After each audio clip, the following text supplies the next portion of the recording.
Jakobus 3 vers 5 en vers 6. Kyk hoe 'n groot hoop hout steek 'n klein vuurtjie aan die brand. Die tong is ook 'n vuur. Ons praat oor die tong is 'n vuur. Jou tong voed of die hemelse krag of die duisternis se agenda. Jou tong is 'n vuur. Elke sin wat jy sê, laat die vonke spat en steek vure aan die brand. Daarom wag die hemel en die duisternis vir jou stem om iets aan die brand te steek. Jou woorde het bonatuurlike vuurkrag. Wanneer wat jy sê in lyn kom met die woord van die Here, word jou tong 'n heilige vuur wat suiwer, wat genees en wat jou pad verlig. Maar wanneer jou woorde vrees, gevoel van ek is te nagekom, liggeraaktheid, bitterheid, nederlaag, praat, spat die vonke van verwoesting en brand jy brûe af wat jou vorentoe moes gevat het. Baie lewens het verbrand tot as deur die vuur wat hulle eie mond aangesteek het. Die vuur kies jou nie, jy kies die vuur. Wat in jou hart brand, sal altyd by jou mond uitkom.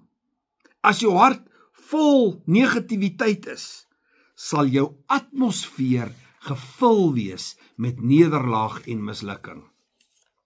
Engele word ook geaktiveer deur jou woorde. Engele reageer wanneer jy die woord in geloof spreek, maar so ook demoniese magte. Hulle word bemagtig wanneer jy vrees spreek of vloeke uitspreek. En jy weet hoe maklik is dit nou om enigiets negatief wat jy oor iemand sê, is eintlik 'n vloek wat jy oor iemand uitspreek. Hier is nou die een sin, as ek nou hierdie vir jou gesê het, pause en skryf dit neer.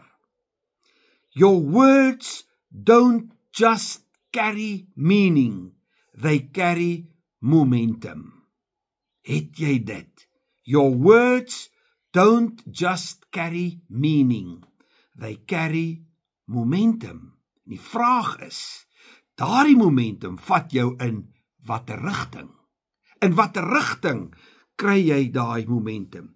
Jy moet brand met 'n heilige vuur vir die Here en daarom moet jy woord praat. Jy moet doelgerig praat. Dan stel jy hemelse vlamme vry. Laat jou mond jou lewe aan die brand steek met die heerlikheid van die Here. Kom ons bid. Vader, in die naam van Jesus Christus vat ek volle autoriteit vir my woorde. Ek sal nie verwoestende vure stook met my mond nie.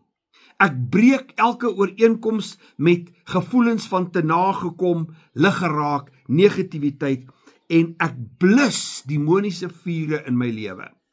O Here, steek my hart aan die brand met u woord en laat my mond heilige vlamme veroorsaak. Ek verklaar dat my woorde genesing, krag en goddelike doelgerigtheid vrystel. My stem aktiveer die hemel en nie die duisternis nie. Ek brand met 'n heilige vuur vir die Here. Ek weier om enige iets aan die brand te steek wat nie Jesus reflekteer nie.